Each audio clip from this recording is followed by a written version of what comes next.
సాక్షి ప్రత్యేక ఎడిషన్కి స్వాగతం. భారత్లో జోరుగా సాగుతున్న అద్దె గర్భం వ్యాపారానికి కళ్లెం వేసేందుకు కేంద్ర ప్రభుత్వం సిద్ధమైంది. నరేంద్ర మోదీ ప్రభుత్వం ఈ దిశగా మరో కీలక నిర్ణయం తీసుకుంది. అద్దె గర్భం అంటే సరోగసీపై నిషేధం విధించాలని భావిస్తోంది. వ్యాపారంగా మారిన ఈ ధోరణిని ఇక ఎంత మాత్రం సహించబోమని సుప్రీంకోర్టుకు సమర్పించిన అఫిడవిట్లో కేంద్రం పేర్కొంది.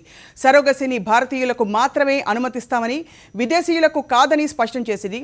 అద్దె గర్భాల వ్యాపారం దేశంలో పెరగడం, సంతానం కోసం విదేశీయులు భారత్కు క్యూ కట్టడంతో అద్దె గర్భం వ్యాపారం పూర్తిగా పెరిగిపోయిందని, దీనిపై స్పందించాలని సుప్రీంకోర్టుకి కేంద్రాన్ని కోరింది.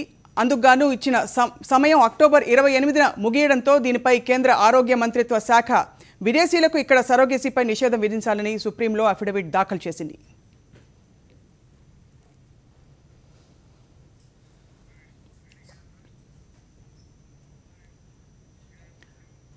అద్దె గర్భాల వ్యాపారానికి భారత్ మొత్తానికి మూల కేంద్రంగా మారుతోంది. అందుకు ఇక్కడున్న పేదరికం, నిరక్షరాస్యత ఆసరాగా చేసుకుంటున్నారు కొందరు వ్యాపారులు. చట్ట వ్యతిరేకంగా సరోగసీని ప్రోత్సహిస్తున్నారు. సంతానం కోసం విదేశీయులు భారత్కు క్యూ కట్టడంతో అద్దె గర్భం వ్యాపారానికి పేదలు బలైపోతున్నారు. ముఖ్యంగా తండాల దగ్గర సరోగసీ కేంద్రాలు వెలుస్తున్నాయి. వారి నిరక్షరాస్యతను ఆసరాగా చేసుకుంటున్నాయి. 2002లో వాణిజ్య పద్ధతిలో సరోగసీకి భారత్ ఓకే చెప్పింది. 2012లో ఐరాస అంచనాల ప్రకారం ఏడాదికి 2700 కోట్ల వ్యాపారం సరోగసీపై జరుగుతోందని తెలిసింది. ఈ నేపథ్యంలోనే దేశవ్యాప్తంగా దాదాపు 3000 కృత్రిమ గర్భధారణ వైద్యశాలలు వెలిశాయి. ప్రపంచవ్యాప్తంగా సరోగసీ ద్వారా పుట్టిన పిల్లల్లో ప్రతి 3 2 భారత్ నుంచే ఉన్నారు.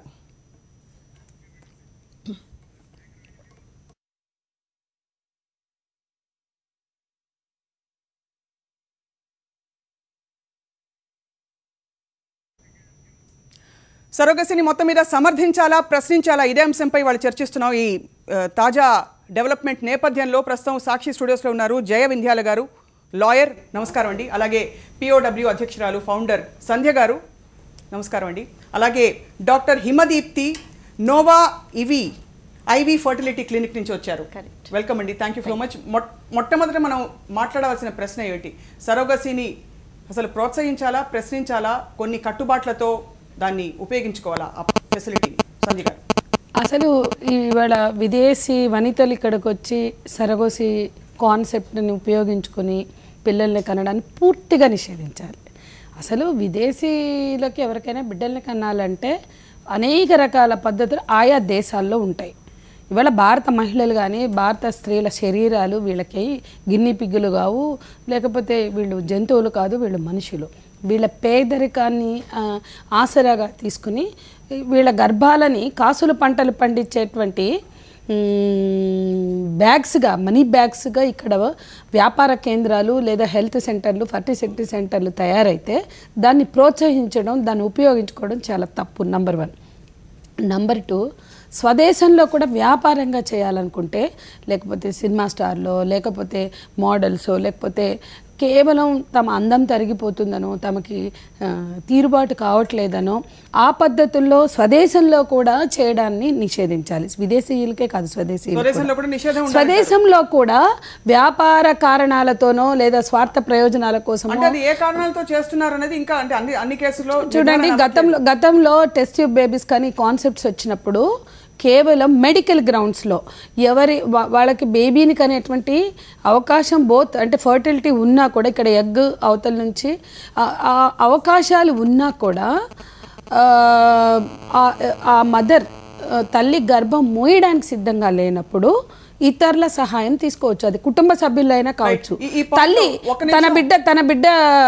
తన బిడ్డని ఒక తల్లి అంటే అమ్మమ్మ మోసినటువంటి సందర్భాలు, కుటుంబ సభ్యులు హెల్ప్ చేసినవి కూడా ఉన్నాయి. అంటే ఒక హ్యుమానిటేరియన్ గ్రౌండ్లో, కాన్వర్ట్ పొజిషన్లో, ఒక హ్యుమానిటేరియన్ అండ్ మెడికల్ గ్రౌండ్లో స్వదేశీయులకు చేయొచ్చు. కానీ మీరు ఎంతవరకు దీన్ని సమర్థిస్తారంటే, మీరు ప్రత్యక్షంగా చూస్తున్నారు కాబట్టి యాజ్ అ డాక్టర్ మీరు న్యాచురల్లీ సమర్థిస్తారు సరోగసీకి మన స్థానం కల్పించాలి, అధికారిక స్థానం? డెఫినెట్గా సరోగసీకి దానికి ఉండాల్సిన ఇంపార్టెన్స్ ఉందండి. ఓన్లీ థింగ్ మనం ఏంటంటే, ఎప్పుడు మనం చేసేది కూడా సరోగసీ అన్నది మెడికల్ రీజన్స్కే చేస్తాం. వితౌట్ మెడికల్ రీజన్స్ చేయకూడదు.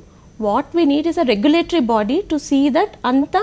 How far do you push the medical reasons? ఇది కేవలం అంటే నిజంగా అసలు గర్భం దాల్చలేని పరిస్థితుల్లో అలాంటి పరిస్థితుల్లోనే చేస్తామండి. That is what India supports also.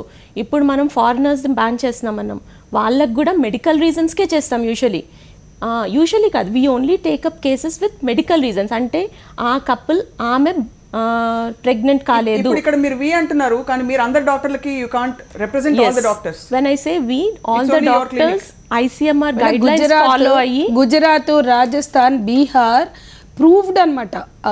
అక్కడ కొన్ని కమర్షియల్ సెంటర్స్ వెలువడ్డాయి. ఇది ఇంటర్నేషనల్ గా చర్చ అయ్యాయి. నేషనల్ ఛానల్ ఇంటర్నేషనల్ గా ఇవంతా ఇనీషియల్ గా we didn't have guidelines అండి. At that point they were using it the way they want. But దాని తర్వాత మనకి స్ట్రిక్ట్ ఐసీఎంఆర్ గైడ్ లైన్స్ వచ్చాయి. గైడ్ లైన్స్ వచ్చాక ఈ గైడ్ లైన్స్ ఏమంటున్నాయి, a lady should be between 21 to 35 years. ఒక సర్గేట్ని select చేసుకోవాలనుకుంటే she should be healthy.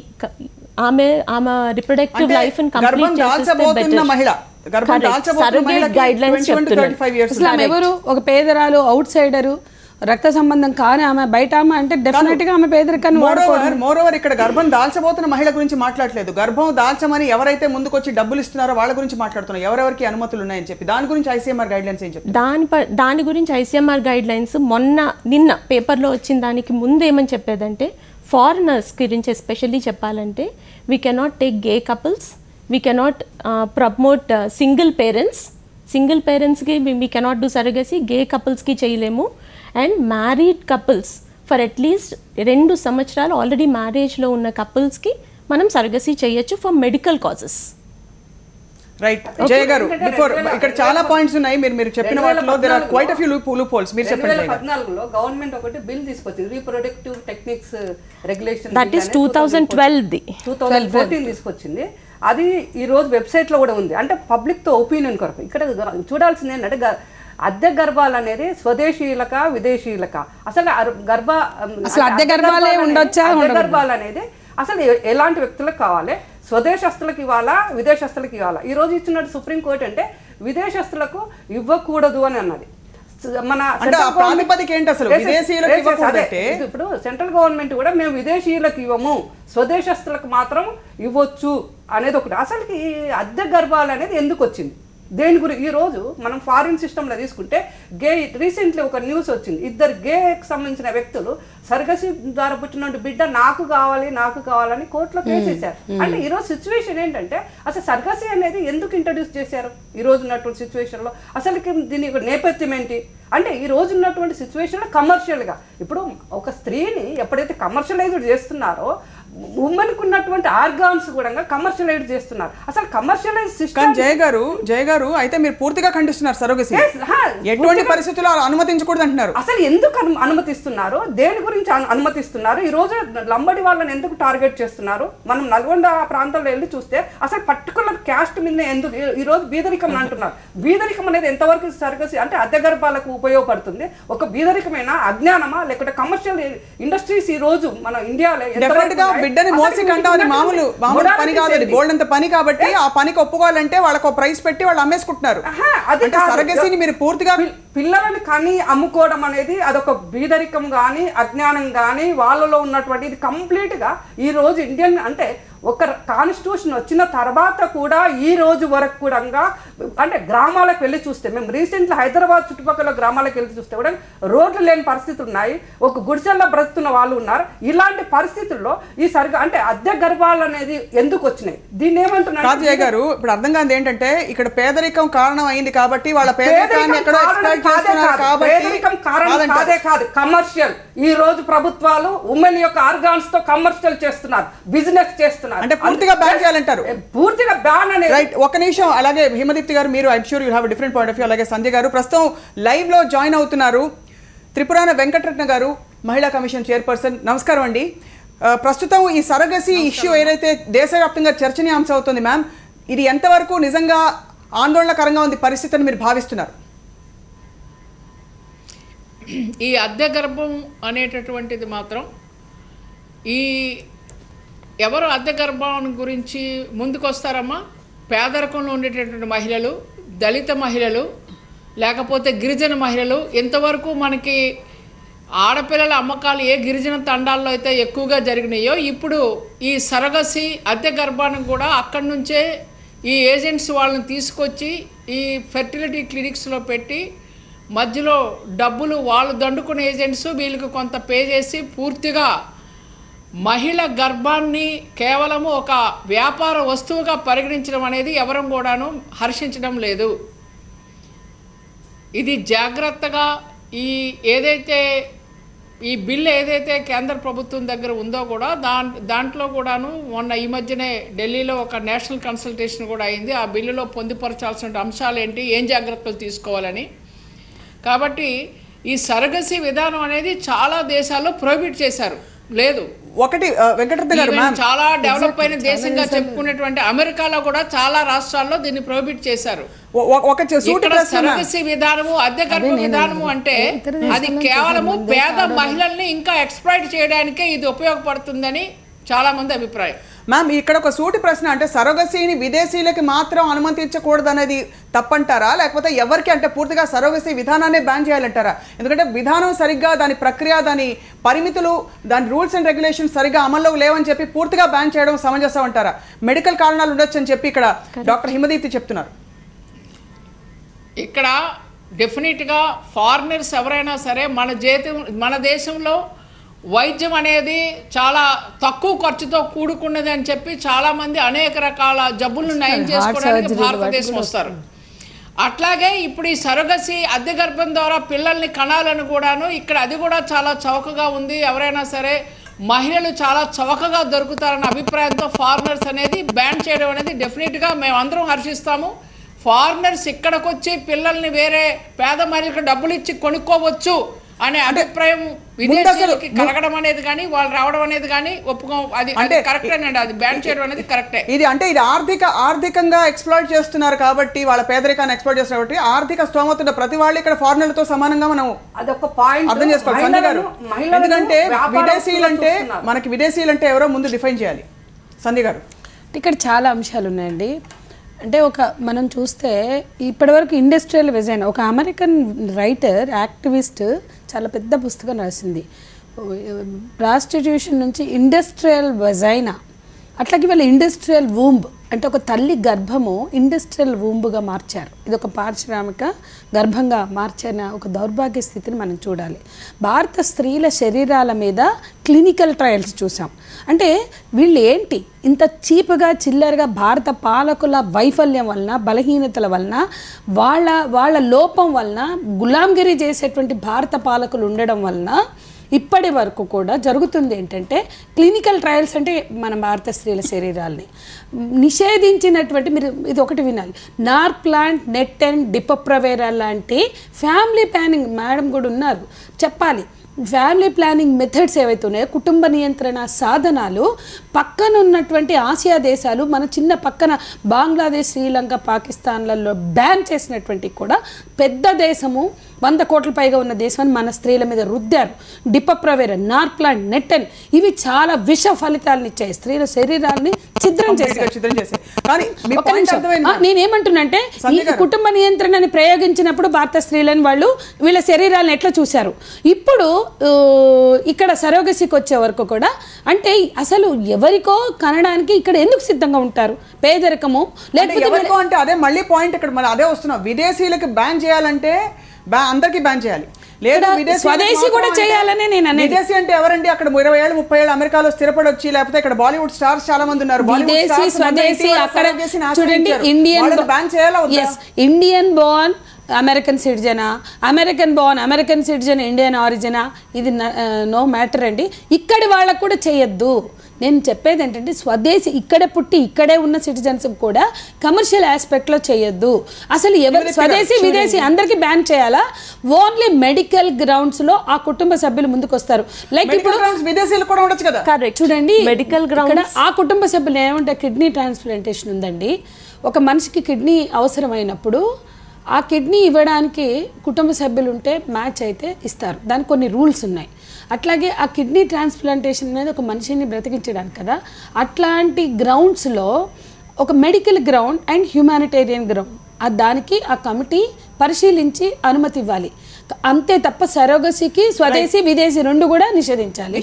Medical grounds లో ఒక స్టాచ్యుటరీ బాడీని పెట్టి వాళ్ళ కిడ్నీ కావాలంటే ఏం చేస్తున్నారు, ఆ బాడీకి అప్లికేషన్ కిడ్నీ అమ్మకాలు జరుగుతున్నాయని చెప్పి కిడ్నీ నిషేధించలేదు కదా. నిషేధం ఉందండి, కానీ స్టాండింగ్ బాడీ కిడ్నీది ఇప్పుడు ఏం చేశారు, అమ్మకాలు జరుగుతున్నాయి, దాన్ని కూడా ఉపయోగించుకుని పేదరికాన్ని ఎక్స్ప్లాయిట్ చేశారు. ఒక స్టాండింగ్ బాడీని పెట్టి దానికి ఒక స్టాచ్యుటరీ బాడీని పెట్టి అక్కడ దాని ముందు పరిశీలించిన జయ గారిని అలాగే వెంకటరత్నం మ్యామ్ మిమ్మల్ని కూడా అడుగుతున్నాం, ఇది సూత్రప్రాయంగా కంప్లీట్ గా యాజ్ అ పాలసీ దీన్ని అసలు అంగీకరించకూడదనా, లేకపోతే కమర్షియల్ ఎక్స్ప్లాయిటేషన్ జరుగుతోందని మాత్రమే ఆందోళన ఉంటే కమర్షియల్ ఎక్స్ప్లాయిటేషన్ దేశంలో కూడా జరుగుతుంది, స్వదేశీయులు కూడా చేస్తున్నారు, దాని మాట ఏమిటి? ఇప్పుడు స్వదేశీయుల గురించి కూడాను ఎవరు ఎక్స్ప్లాయిట్ చేసినా ఇక్కడ రెండు విషయాలండి. ఈరోజు కేంద్ర ప్రభుత్వం ఒక విషయాన్ని చెప్పింది, విదేశీయుల్ని అనుమతించబోవడం లేదు అని. Okay, well and good. స్వదేశీయులు కూడా ఏం చెప్తున్నామంటే ఈ సరగసి అద్దె గర్భం ద్వారా పిల్లని కనాలి అనుకుంటే పేద మహిళల ఎక్స్ప్లాయిట్ కాకుండా, పేద మహిళల ఎక్స్ప్లాయిటేషన్ కాకుండా ఒక మహిళ తాలూకా ఏదైతే గర్భం ఉందో దానిని కేవలం ఒక వ్యాపార వస్తువుగా చూసి వ్యాపారం చేసుకోకుండా మీకు చూడకుండా కూడాను మీకు కావాలంటే ఎవరికైనా పిల్లలు లేనప్పుడు దగ్గర రిలేషన్స్లోనే కావాలంటే తీసుకొని అడగండి. మెడికల్ రీజన్స్ మీద వాళ్ళని, ఎందుకంటే మీకు తర్వాత వచ్చేటటువంటి అనారోగ్య కారణాలు ఏదైతే ఉందో ఈ సరగసి ద్వారా మహిళకి దగ్గర బంధువుల్లో అయితే వాళ్ళని చూసుకోవడానికి వీలుంటుంది. ఒక పేద మహిళ ఎక్కడో ఒక దూర ప్రాంతంలో ఉన్న మహిళ సరగసి ద్వారా ఒక బిడ్డను కనిచ్చేశాక ఆమెకు అనారోగ్యం వచ్చిన తర్వాత లేకపోతే ఇంకా ఏదైనా ప్రాబ్లము క్యాన్సర్ లాంటి వ్యాధి వస్తే ఎవరు ఆమె గురించి జాగ్రత్త తీసుకుంటారు? ఒకటి. రెండు, ఇప్పటికే అనేక విధాలుగా ఒక దౌర్జన్యాలు కానివ్వండి, వేధింపులు కానివ్వండి గురవుతున్నటువంటి మహిళ ఈ సరగసి ద్వారా కూడా ఒక భర్త మళ్ళీ నువ్వు సరగసి ఒప్పుకో నాకు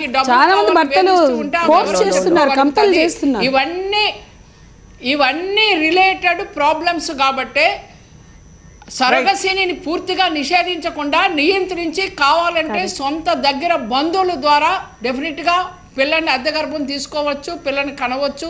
పిల్లలు లేని వాళ్ళకి ఊరట లభించడానికి అవకాశాలు కల్పించాలి.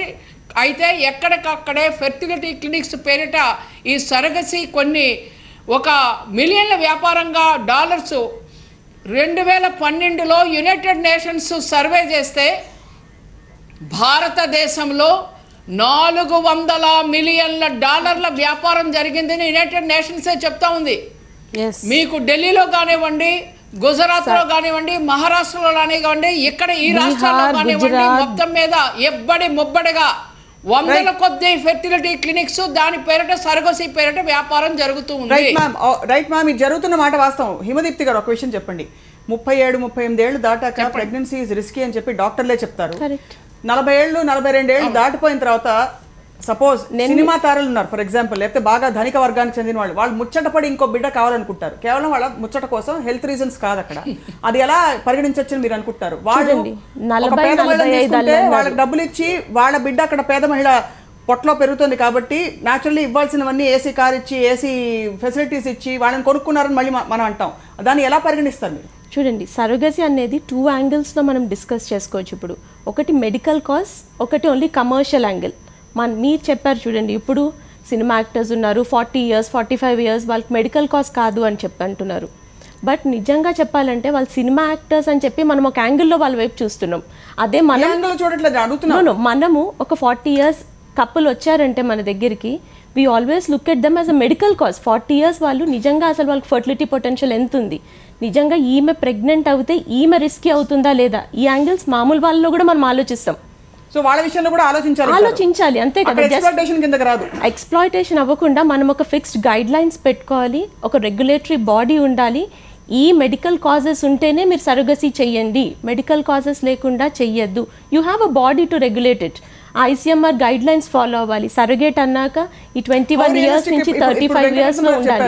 ఒక్కసారి ఉండండి. ఇది పేదరికం, పేద మహిళల్ని వాళ్ళని టార్గెట్ అవుతారు. ఇంట్లో కుటుంబ సభ్యులు ఫ్రీగా ఉండి ఒక 9 అద్దె గర్భం అనరుగా. ఇక అసలు నేనేమంటున్నా అంటే స్వదేశీ అసలు అద్దె గర్భాలు ఉండవు. ఇంట్లో వాళ్ళు చేశారంటే హ్యుమానిటేరియన్ గ్రౌండ్ తో చేస్తారు. నో మాకు తెలిసిన వాళ్ళు, బంధువులు ఇలాంటి వాళ్ళు కూడా తీసుకొస్తారండి. వాళ్ళు కూడా మనీకే చేస్తారు. ఎక్కడో 10% మంది హ్యుమానిటేరియన్ గ్రౌండ్స్ మీద చేసేవాళ్ళు చేస్తారండి. మా పక్కింటి వాళ్ళు అంటారు, లేకపోతే వీళ్ళు అంటారు, వాళ్ళని మళ్ళీ స్క్రీన్ చేసుకుంటాము, అసలు ఈమె నిజంగా ఇంకొక ప్రెగ్నెన్సీకి ఫిట్ ఉందా లేదా చూసుకుంటాము, ఆమె హెల్దీగా ఉందా లేదా చూసుకుంటాము.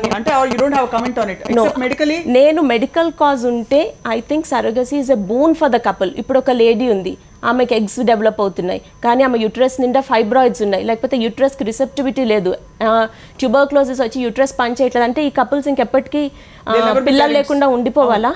ఎందుకు ఉండిపోవాలి? When there is technology that is giving them kids. మనకు కావాల్సింది ఏంటంటే ఒక రెగ్యులేటరీ బాడీ, ఎక్స్ప్లాయిటేషన్ జరగకుండా. ఓకే, పువర్ పీపుల్ చెప్పండి మ్యామ్.